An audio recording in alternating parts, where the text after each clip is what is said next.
Yo, what's going on, everybody? It is 3 p.m. here in New Vienna, Iowa. That means it's time for another live stream. Hopefully, you guys are doing well today on Sunday, November 22nd, 2020. It is a beautiful but crisp day here in Iowa. Enjoying the weather. I just got back inside from a walk with the girls around town. They are they're not paving, but they're putting down crushed limestone on a new walking trail out in town, kind of extending where we kind of normally walk around town. So we've been enjoying that. The girls got a little bit delayed, so I had to leave them so I could make it back here on time. But they are very interested right now in finding deer tracks. Anytime we see deer tracks or other animal tracks, they're like fascinated and they pretend that they're tracking it. So they've been really liking that. So like we found like a big mud spot where there's just tons and tons of deer tracks. So they were like very obsessed with it. And I was like, I got to leave you guys. I got to get going. So I'm here. They should be getting back there any minute because we weren't that far from home. Let's see who is here today. But before we do that, let's say hi to everyone listening on the podcast version.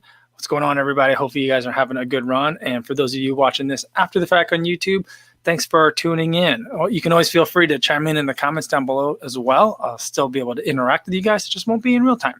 All right, with that said, let's see who's here. Stevie76 giving us all the reminder that it's time to start defrosting your frozen turkey for Thanksgiving. Awesome. My mother-in-law started doing that today as well. I don't know if she did it already or if she's still planning on doing it. I'm not sure. But I do know that she's been a little bit antsy about like leftovers in the fridge lately. So I've been trying to be a dutiful son-in-law and eat as many just as the leftovers as possible, even if they don't make sense. I've just been eating stuff to make sure I'm clearing out all the room so that the turkey can get in there, so we can start defrosting it and all that stuff. Oh wow, Chris, yeah, I said my freezer stopped producing ice yesterday. Some items are slightly soft. Apparently, I'm defrosting everything. Hopefully you can get that. Excuse me, taken care of. Otherwise, you're going to be doing like the Thanksgiving week of eating. Christian Schobinger says, "Hi, everyone. For all of you who haven't bought enough running shoes this year, Ed Bud announces there is 30% discount on sale at the Nike shop. I had to grab a pair of Peg 37 for 58 euros. Wow, that's a really amazing price. I didn't know that there's a 30% discount. That is quite a big deal." And it says, "Hi, Kofuzi and everyone. Hope your Sunday's going well." Louis Becerra says, "Yo, what's going on?" Martha's here as well. All right, sorry. A whole bunch of the comments jumped down to the bottom, so hopefully I didn't miss you guys. Abel Hernandez says, "Hello from the Pacific Northwest." What's going on, Abel? Ron Frankert says, "What's up, chicken heads?" Nice. Ben Y says, "Hi, everyone." And let's see what we got here. Blixton says, "Hi, Co. Ran my first tempo in the Vaporfly Next Percent today. Very soft shoe. Did you have a break-in period to feel more natural running in them? And not too bullish right now. Intend to use for a 5K to half marathon." For the Vaporfly Next Percent, I actually thought that they were not the softest shoe. I felt like the 4% was softer. I felt like the Vaporfly Next Percent was a little bit firmer. I secretly suspect that they put a little bit, whatever they add into React Foam, I think it's rubber to make React Foam bouncy. I felt like it wasn't just pure P-backs. That was my like secret suspicion with the Vaporfly Next Percent, because I did think that it was actually firmer. So if you don't like the Vaporfly Next Percent, I don't think that they're going to change. How they are out of the box is how they are. But if you don't like that and you feel like that's very soft, then I think that I would kind of like, I don't know if that's going to work for you then. And I would think that maybe something like the Meta Racer, which I've been running in a lot lately, the Adazero Pro, the Carbon Rocket or the Rocket X, like those are the ones that I think you're going to want to be looking at because those are a little bit firmer. Or even the Zoom Streak. It's another one that's going to be more of like the old school racing flat kind of feel to it. And it's going to be very different from the Vaporfly Next Percent. Sorry. So I hope that's, yeah, it's unfortunate if you're not liking it. But I mean, if you're not liking it now, I don't, you might get used to it, but usually people know right away. All right. Tom Anderson says, hello, everyone. And Ronan Review says, come on down to Kentucky because there's many deer here at the lakes. That's cool. I was watching one of Ryan Clayton's videos yesterday. He was talking about hunting seasons. And he was worried about, he was like, or he wasn't worried about it, but he was thinking, oh, do I have to be worried about it with hunting seasons going on? Because he was going to go run out in the woods. And a similar thought had occurred to me the other day because I was running out on the Heritage Trail and I passed a pickup truck that was just parked along the side of the road, like not on the side, but like one of the spots that you could kind of like enter into the Heritage Trail. But there was a pickup truck parked there, and in the back there was a tree stand, like in the back of the bed. And I was like, oh, someone might be going to set up a tree stand. And then I was like, oh, someone might be sitting in the tree stand right now. And then I thought about that as I was like squatting to poop, because I had to poop in the middle of my run yesterday. And I was like, oh man, that would be the most embarrassing way to die while running is if I got sniped by like a hunter that thought I was an animal rustling in the bushes while I was pooping on the side of the trail. That would be a terrible way to go. Because like you'd be there, and I would hope that it would take you out instantly. But that also means you got poop on yourself and your pants are at your ankles. So like that's what I was thinking about. So I pooped really fast yesterday because I was worried that there might be someone out there with a hunting rifle. And I was wearing like all black. I didn't have any hunter orange or anything on. So maybe it's something that I need to be more aware of in the future. Well, yeah, Stephen says, you shot me while pooping. Yeah. I mean, like, if I heard a shot, it'd be like, there's a dude pooping over here. Like, that's how I would be like coming out of the woods like this. My pants would be in my ankles. I'd be like, I'm just pooping. I'm a human. I'm not a deer. That'd be weird. Eric Dorette says, I need a bright hat. I do have a bright, like yellow, like a goldish color hat. So maybe I'll run that one. Bert says, in Belgium, a runner was chased by an angry dog, and the runner stabbed the dog because the runner had been bitten before.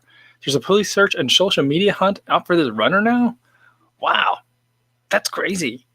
Yeah. I mean, who's in the wrong on that one? I feel like if he's being chased by the dog, that's one thing. I don't know. Ben says, yo, what did I just do? Just telling you some of my weird phobias that I have, I guess. Carrie Smith said, not a lot of corn out there. What are you using for cover? Yeah, I mean, there's not a lot of corn out here anymore. Everything's down. Pretty much almost all the corn's out now. So, yeah. Dr. Rami Nader says, greetings from Vancouver, BC. Awesome. Welcome, doctor. All right. Luisa Benedetti says, completed my first half marathon today. Awesome. Let's get the cowbell out for that. Great job, Luisa. 1 hour, 54 minutes in the Boston Nines. Oh, what a great shoe to be running in. Awesome. Martha says there's a growing consensus here as more Kofuzians have picked up the Boston 9, thanks to discounts, that they have the edge over the SL20s. I told you so. Is that the new word of the day shoe? I don't know. From an ego perspective, I have a hard time doing that. But on the other hand, I definitely will admit that I tend to overlook the Boston. I think maybe part of it's because of the name, because it seems kind of like I'm over it now personally, but initially, the first couple of years I looked at the Boston, I was like, oh, it's kind of weird to call it Boston. I feel like that you're making a statement that you're not intending, but But there are a lot of people that have been loving the Boston 9. And because I feel like this year, it's even better than it's been before. I just really like it. I like it a lot. Danny J says, this guy must run in a rough area if he regularly carries a knife when he runs. Yeah, I mean, there's that. But I mean, I think there's lots of people carry pepper spray. Someone was saying that. Where was that? Yeah, Carrie Smith says pepper spray works on animals, FYI. And there is a thing called bear spray that people carry when they go hiking and camping or running in the woods in certain parts of the U.S. that are not here. When I was out in the Tetons near Jackson Hole, that's something that's regular. I still think that might be a prank that they pull on tourists, but I think it's a real thing. Sorry, I got an itch in my ear. But yeah, maybe he just had it there. But maybe he said he'd been bitten before. But I feel like the knife is like an extreme. There's like things that you can do that are intermediate steps, I feel like, as well. I don't know. Roadrunner Review says it's an animal sanctuary at the lakes where he is in Kentucky. But yeah, being shot is a real fear elsewhere. Yeah, I mean, I'm not afraid of that happening, but it is a concern. It's like something that like I keep an ear out for. All right. All right. Yeah, Dr. Funk 1216 says, who else got the Boston Nines before they were cool? Yeah. I mean, it's a good shoe. I also just really like the design this year. And Runner Dre says, I definitely tried out the Boston 9 this year simply because of the discount. Great shoes. It is. It's just surprisingly good. Blixen says, we do night orienteering in my club, running in the forest with a map and head torch. Hunters are not happy. I'm see, that's the thing is like, I'm worried about accidentally being shot. But I think what's more likely is that I think what would be more likely is that I might have kind of like a warning shot accidentally fired kind of generally in my direction because I've like scared off the animals. Because I'm a dude that runs around with like a stick waving around my head, you know, and sometimes I'm like talking to the camera as I'm running. So I don't think I'm quiet or subtle as I run through the woods. So like that's one of the things that I'm kind of like concerned about, that someone's going to take offense that I'm there. I think that's more likely than someone thinking that me crouching and taking a poop in the woods is like a deer or a pheasant or a turkey or something like that. All right. Danny J says the community has decided Boston 9 is the new SL20. Okay. All right. It's the new word of the day. That it's taken it over. I might have to get another pair of SL20s now. Eric Durrett says, I carry pepper spray due to running during being attacked by a dog in the woods while running. Oh, yeah. See, there you go. Ooh, Frank said a chihuahua lunged at me today. I mean, you say that as a joke, Frank, or maybe you're not, but there is one house around here. It has like a weird menagerie of animals. I think there's a llama, 2 cows, I think a donkey, ducks. Not the brown ducks, but the really, like, what are they? Like the really big ducks. Is that a goose? It's not a goose because it doesn't have the black neck, but like the really, really big white ones with the big beaks, it has those. And then 6 chihuahuas. And every time I run by, all the chihuahuas come out. So you could tell they're not just barking. It's that like really like frenzied kind of growl thing. So I'm more concerned of all the dogs that I encounter around here. The chihuahuas, I think, are the most likely to bite me. Oh yeah. Jana Durakova, I don't know if I've said that right. Says, "Hey guys, what's going on, Jana? Sorry if I apologize if I mispronounced your name." David Liston says, my grandpa has to wave a bushy stick over his head at the famous buzzard ridge near my house. There's a buzzard which attacks people. He once got some talons in his head. Wow. I mean, we've got some crazy birds around here. I think they're red-winged blackbirds. I think that's what they're called here. They're small though. So they're like about like this size, you know, but they're organized and they flock and they live in packs or flocks with their birds. Yeah. And those birds, they'll line up along the electrical wires that are along the roads, and they place themselves equidistant. And whenever someone comes by, usually, I mean, when there's young ones in the nest, one will swoop down and kind of harass you. And then when you get to a certain point, it leaves and another one comes down. Sometimes multiple of them come down. So that's what I have to worry about. But a buzzard is a whole different story.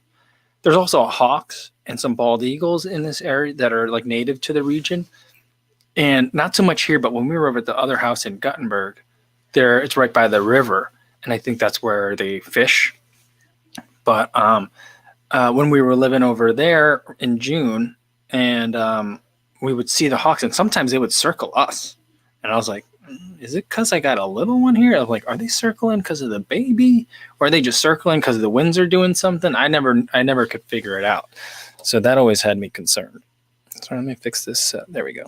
We got weird clouds situation. Sometimes it's bright, sometimes it's dark. All right, but yeah, I think it's funny. Like, does he have? Here, let me ask you this, David. Does your dad have like a specific stick? Like, you're like, if your grandpa reaches for it, like, oh, grandpa, you're gonna go for a walk, or does he like know that once he gets there, he's like, oh, I better look around and find a stick. That's what I want to know. All right, DD said, I ordered a pair of SL20 from Adidas. Have to see what the hype is all about. Also got the Adizero Pro for 50% off. 50% off. That is crazy. That is crazy. Ben Y wants to know. All right, let me get the sound effect out. Ben Y wants to know, how does the Boston 9 feel compared to the SL20? I feel like the SL20 really only likes to run at like right around like threshold to like marathon pace, or even faster. But like it likes to, you have to be moving like about marathon pace or faster for it to start to really make a little bit sense. Maybe a little bit slower than that. But you have to be moving faster than easy for it to really be enjoyable. For me, other than when I'm like at easy run pace, it just feels a little bit stiff. And the upper is a little bit, feels like a soccer cleat. The Boston 9 in the upper, I think, is much better, much more comfortable, much better suited for harder running. But I also feel like the ride is a little bit more refined. And so, like, I think the way that they've incorporated the boost and the light strike together, I think it really works for me at a variety of paces as well, but especially at the look. I could use it as an easy day shoe. I wouldn't recommend it for everybody, but I can certainly use it that way.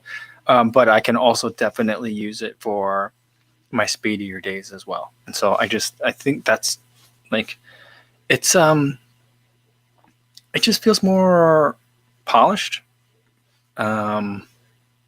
To me, I think is one way that I could put it. All right.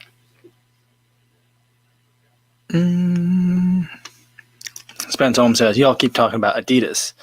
Is there one that's as enjoyable as the Endorphin Speed? I think probably the Boston 9. I guess I got to do that every time now. Do I got to do that every time? I would say the Boston 9 is probably the closest thing about it, because I would say, I mean, the Adizero Pro is an interesting shoe, but I can't run distance in it like I can the Endorphin Speed, I don't think. Yeah, but the Endorphin Speed is like a very high stack height shoe that feels very different than the Boston 9, because the Boston 9 feels like a low stack height shoe. But I think that they probably like serve a similar purpose in both lineups. A shoe that a lot of people can race marathons in. A lot of people could use them as daily trainers. A lot of people might only do their hardest workouts in it. So, yeah, I think that's probably the closest. I'm not saying that the Boston 9 is better than the Endorphin Speed. But these Adidas shoes this year are like confusing and like endearing in that way, because of the fact that like they're good shoes and they've just been heavily discounted. They're like Adidas's like unwanted children in some way, you know. It's just like they're just like 50% off, just get out of here, you know. But they're fantastic shoes. I don't understand it. And then they'll make more of them, a new colorway, for example, and then like a month later, that's discounted to like 30 or 40%, 50% off. And it's just like, why did you make them then? I don't understand. All right. James Aylward says, have you got a chance to test the ASICS Dynablast yet? I'm still not sure I'm going to run in that one. I don't know. We'll have to see. It's not high on my list to test. Yeah, I think the part about the Dynablast that I'm concerned about is that, like, I wish ASICS would have picked either it's like a speedier Nova Blast, like something that's more performance oriented, or it's a cheaper version. But you can't tell me it's both, and I feel like they're trying to have it both ways. And so if it's just a cheaper version, I'm not interested. But if you're telling me like this is more performance oriented than the Nova Blast, then I'm interested. but they're not sure what it is. They haven't decided. So I don't know. Maybe that's all the more reason for me to test it out. Now I'm thinking about it harder. So we'll see. Yeah, you probably already talked about it, but the new Sauconys that are black with the gum soles look like they were made for Kofuzi. They look great. They do look great. And I'm like tempted to buy another one, but I'm like, I already still have a pair of Ride 13s and Triumph 18s. And I'm still trying to like keep from running too much in the Sauconys, at least the everyday trainers. So I'm like, I'm not sure, but I do love the look of them. But like Ride 14, maybe I wait for the Ride 14 to come out in gum sole. Maybe we'll see. Dr. Funk 1216. I recall in the past you recommend the peg to people as a first shoe. Is that still your recommendation? And if not, is it the Boston 9? It still is. I still recommend the Pegasus as like if you don't know what you want, try that first. The Boston 9, I wouldn't, unless if people were like, I like the Pegasus, but I do a lot of shorter, faster runs. Then I'd be like, oh, then what you need every day might be the Boston 9. That might be a really good choice for someone. So like that kind of like that's where that would come in. Or if someone's like, I really only want to train for 5K, 10Ks. Not that I don't run a lot of miles. I'm ready to run a lot of miles, but I want to focus on that shorter distance. Then the Boston 9 makes perfect sense as a daily trainer. But for people that are like kind of new to the sport or like have taken a long break and they've kind of forgot and don't know like what's what anymore, they're like, where should I start? Pegasus, Beacon, Clifton. Like those are the ones that I would look at, but probably Pegasus and Beacon are my first two. Stephen Gersdorf says, I haven't worn ASICs since they dropped Tiger. Yeah, I was thinking about that today when I ran in the Meta Racer again today, and I was like, I really wish they would just come out with this in yellow and black, like Kill Bill, Onitsuka Tiger, Meta Racer. I would buy another Meta Racer just to have it, and I might even just wear that around as a fashion shoe. I mean, I know they make a yellow and black Onitsuka Tiger, but I just feel like I would love to have a running version of it. Geo LF says, what drills do you do to increase cadence, and how do you feel about the 180 RPM rule, quote unquote? I don't do any drills to increase cadence. I think that there is I think the 180 rule, a lot of people, and this, I'm not a coach or a physiologist or a biomechanicist. But here's how I think it's a cart before the horse problem. I think as people get stronger and run faster, then their cadence comes down. I think when people try to tinker too much with their cadence, it can lead to problems. But I know one of the drills that people use to work on fast cadence, there's a couple. One of is when you're running, just to run and put your knees, instead of like reaching with your legs, make sure you're just putting them up, straight up and down, and then run. But like short, choppy steps, up, down, up, down, up, down. And so like that gets you trained to like not overstride so much. So that's one that you can do. Like I thought there's a high knees version of it. There's a butt kicks version of it. Like I think all of those are working on shortening the cadence and preventing overstriding. So those are some things that you can do. When I'm concerned that I might be overstriding, I focus on pick your foot straight up, put your foot straight down. And that's kind of how I think about it.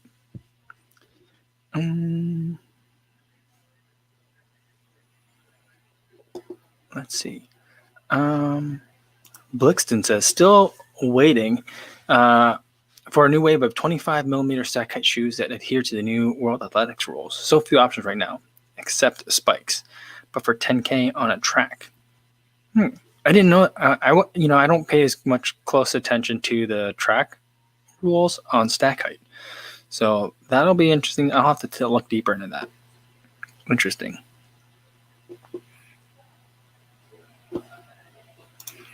Jana's coming in with some thoughts on the Dynablast. Says the Dynablast seems like a middle of the road budget.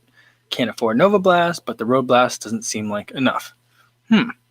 Yeah, that's interesting. I just wish A6 was a little bit more deliberate about it.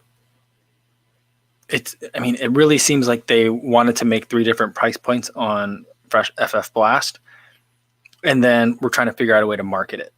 I don't think there's a problem with marketing it as 3 different price points, like with we talked about it yesterday, the Solar Boost, Glide, and Solar Drive, right? Unapologetic. It's just 3 different types of Boost shoes, or I guess Glide is still Boost, but the Drive is not. But it's 3 of the Solar mini franchise within Adidas, and they're just 3 different price points. And then Nike did it with I don't think these shoes exist anymore though. It was the Epic React, the Odyssey React, and then the Legend React. Those were just 3 different price points, and I don't think there's a problem with that. There's a lot of room in the marketplace for that, but ASICS is weird. I mean, maybe I need to look at it. Maybe I'm not being fair, but what I would really just love to see, and maybe it's just because I'm mad, because what I wanted is a Nova Blast, maybe paired with either a plate and a racing shoe, or with a firmer foam in it as well, or maybe make it thinner, kind of like the Freedom 3, and see what a squishy material that's not that thick feels like in a speedier shoe, or pair it like the Turbo, like Zoom X and React Foam, do something like that. FF Blast and Flight Foam together, still keep the stack height not too tall. I think that'd be interesting. But instead it's like, for those looking for a cheaper version of the Nova Blast, here's the Dynablast, a performance-oriented shoe. And I'm like, those 2 sentences don't go together. But yeah. All right. Blixton says, did you enjoy the Infinity? Picked up a pair for $85. I did. They felt a little heavy, but I mean, they're supposed to be kind of replacing or taking the spot of the Vomero and the max cushion category for Nike. So I think it's okay. I mean, it was really comfortable to run it. Nice wide platform.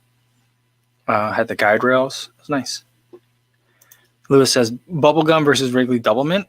I think I'd probably pick bubblegum. Yeah. All right. Scotty B says, on my 13-degree Fahrenheit run yesterday, my SIS was Science and Sport gel, I'm thinking, was a sticky mess, user error, and my Cliff blocks ended up like ice cubes. Any winter fueling tips? For me, I keep my gels in my hip pockets and my tights, if I have tights on. And that keeps them at pretty much like body temperature or like room temperature. So it's really quite pleasant to have when I'm out there running. So that's one of the things that I'll do. For liquids, so maybe your Science and Sport wasn't a gel, but maybe it was your fluid. I think this winter, if I do go on runs where I'm going to need liquid as well, I think even if it's not a huge amount of liquid, I think I'm going to put it in a pack so it's on my back. I've done it before with the front packs, but those always freeze on me. And so when I have water or like a Gatorade in a front bottle, because I'm running and the cold air is hitting my front, I find that they get it becomes a slurry. And so that it's doing 2 things that are not good. It's like a super cold beverage that I'm drinking as I'm already cold. And also now I've got 2 cold packs on my chest where I'm trying to stay warm. So that's like the things that I don't like that's the difficulty of the liquids in the wintertime. So I've been using the Unived gels and bringing the tall boys, the double wide gels. Even though it's a little bit probably more sugars than I need, I like the volume because then it's like you're kind of having a sip of something. So that's kind of like what I've been doing. T. Davis says, Solar Drive is still... Oh, it is? Oh. Here you go. Adidas non-boost shoes are usually something bounce. Bounce being the foam technology, I believe. Is it? Yeah. Yeah.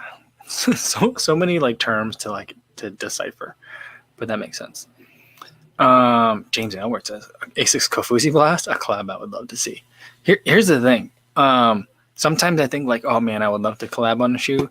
Other times, I think that if I were to collab on a shoe, it would turn up to be like the Homer Simpson car. Do you remember that? It was like there was a separate bubble for the in-laws to sit in, giant Cadillac fins. It was like, and it cost like $100,000. Remember that? So I feel like it either would be awesome or it would be like, I'd be super proud of it and everyone would just be like, what is this?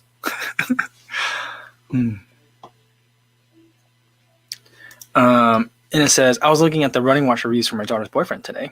Seems like the Coros Pace 2 is out of stock everywhere. Seems like a good option for runners. I think so. I think at the price point, it's really compelling. I don't know how they're doing it. It's like $200, right? Or $250. I think $250. But like it has like kind of entry level watch price, but like flagship level features. It's a very compelling option, definitely.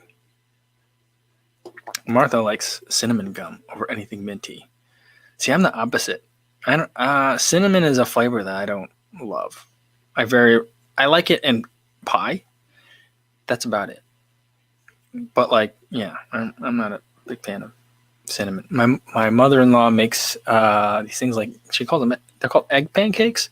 They're kind of like crepes, and the way that they eat them, my kids love them. My wife loves it too. But they come up. They're like super thin pancakes, and then you butter them while they're still hot, and you sprinkle a little bit of sugar and cinnamon on it, and you roll them up, and you eat them like little like pinwheels off of it. I eat it, but I just put butter on it.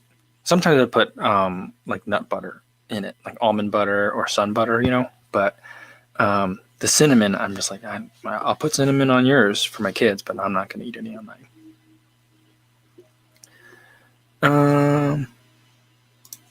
David Lidstone wants to know, video on your money income from YouTube soon, now that you're at double the subscribers as the last time you did one?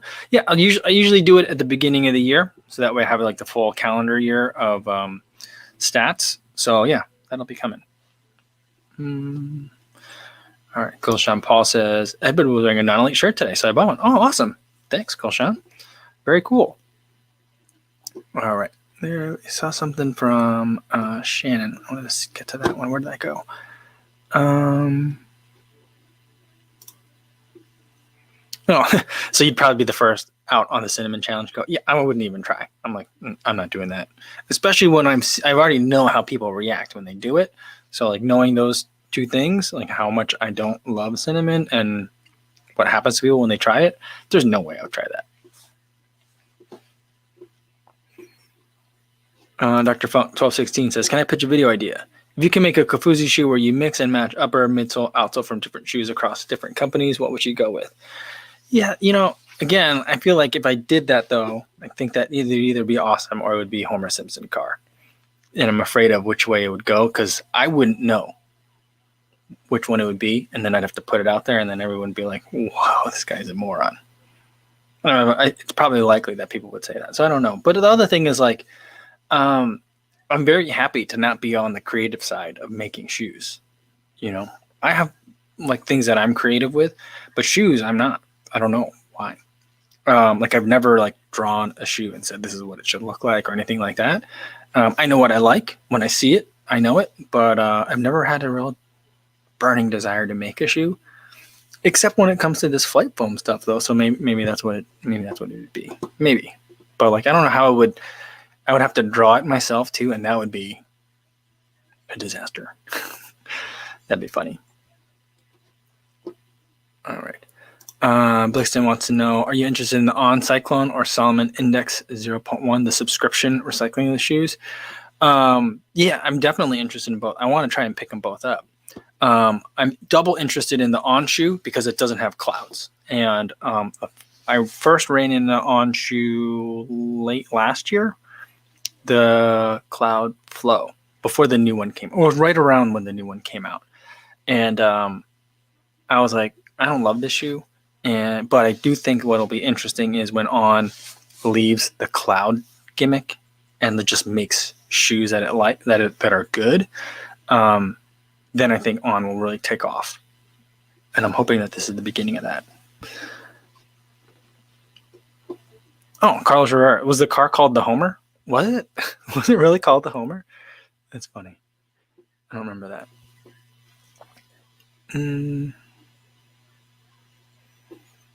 Let's see. Danny J. I found a bag of pot on my run today. What are some weird things y'all have found / seen while running? That's very weird. I'm trying to think of anything weird that I've seen while running. I don't know. I'm sure I've seen a lot of weird things.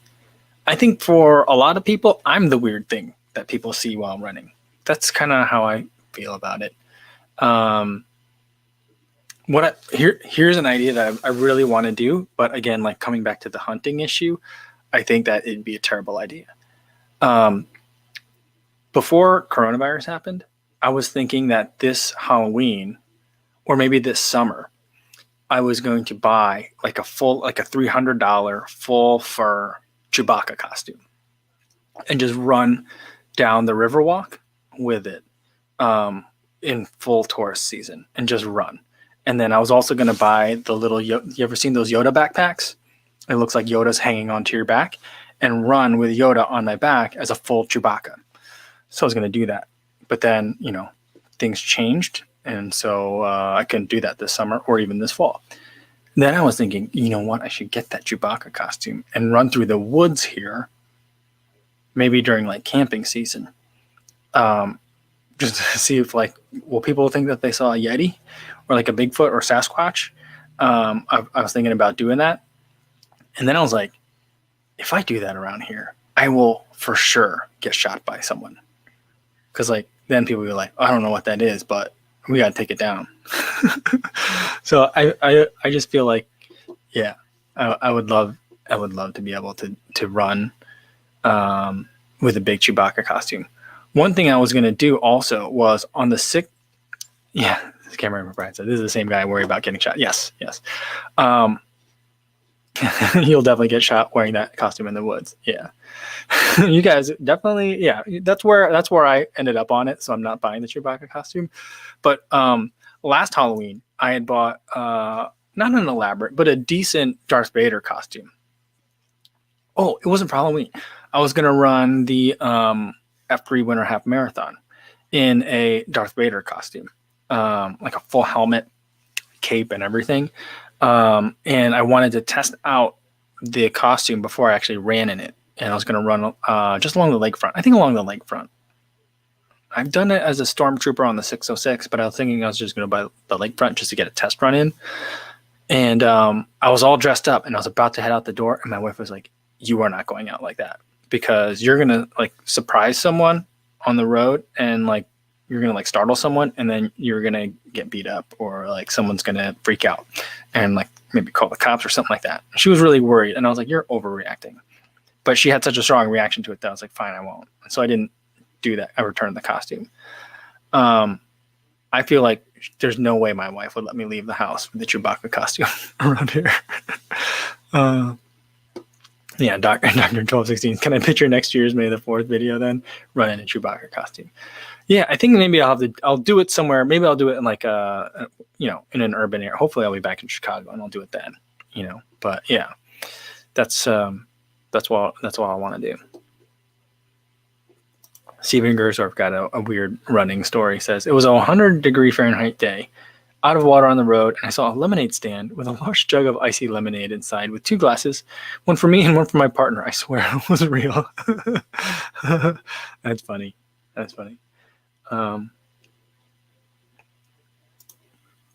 Eric the Red says, I was running at sunrise in a wooded trail, and a guy came barreling out of the bushes half naked at 5 a.m. Not sure who was more surprised, him or me. That is weird. That's funny. Funny. James Aylward said, happened to a German guy who was dressed as a bear for a fancy dress party, got drunk and fell asleep by the side of the road and woke up the next morning in the local zoo. That's not true, is it? No. That's funny. Either way, it's funny. Yeah. Steven Gertler said, that's scary. A naked guy charging. Yeah, because you don't know what's going to happen. I mean, I feel like a startled naked guy is a lot like when they say about like when you're trying to save someone's life who's drowning, like don't go and try to swim to them and like help them because they're drowning and they might end up trying to just claw over you and end up drowning you too. So you got to have like a flotation device that you can give to them. They'll grab onto that, calm down, and then you can bring that in. I feel like the naked guy, you can't reason with the naked guy charging. You just got to get out of the way, let him settle down, and then you can like assist in any way you might want to. I don't know. I don't have a very well developed theory on naked guys, just so you know, like naked running. So this just seems self evident to me. I don't know.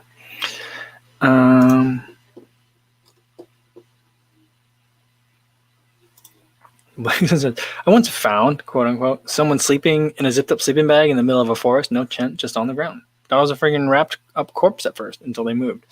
That could be startling. But I also think that depending on what time of year it is, I could see that. Because I'm just thinking of like, well, Doozer goes on these like bike packing trips where he bikes and has like a little tent. And he'll just sometimes sleep in a sleeping bag. So I don't know.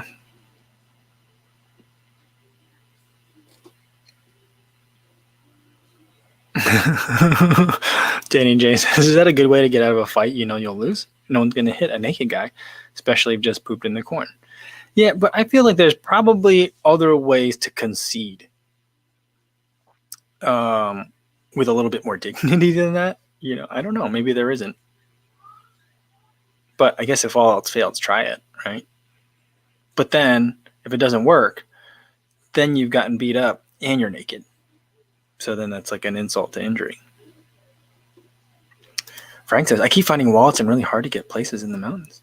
Do you think you're finding them there where they fell, or do you think they like dropped, someone lost it somewhere else and then like fell down to that? That's so weird. That's strange. Yeah, Jen is asking about someone sleeping in a sleeping bag. Wasn't it a bike packer? It's quite scary. Maybe. Oh man. Ines was saying that we definitely got on a tangent today. Where did that one go? I thought it was up a little bit further. But yeah, we got on a tangent today. We definitely got on a tangent. But I feel like that's when it's more fun. All right. I got to get going a little bit earlier today, guys, so I'm going to cut it off there. I did enjoy the tangent. That was a lot of fun. And I am going to try and think of something that I can do to kind of reaffirm to all the local residents that I am the weird guy in town. So I'm going to have to think about something. But I'm also going to steer away from anything that's potentially animal oriented for the reasons that we've discussed. But I'll just be aware that I'm thinking about it. I'm trying to think of something. All right. Tomorrow's video is going to be about the Asics Ekiden legs that I ran. So that'll be tomorrow's video. And then we'll do a Monday mukbang because tomorrow's Monday, right? Yeah. So we'll do another live stream Monday mukbang. I don't know if I'm going to do a bunch more of these like fizzy drinks, like this airborne stuff. I don't know if I'm going to do that or what I'm going to do yet. I have some other bars of stuff that I wanted to like granola bars and stuff that I also want to try. So maybe one of those too.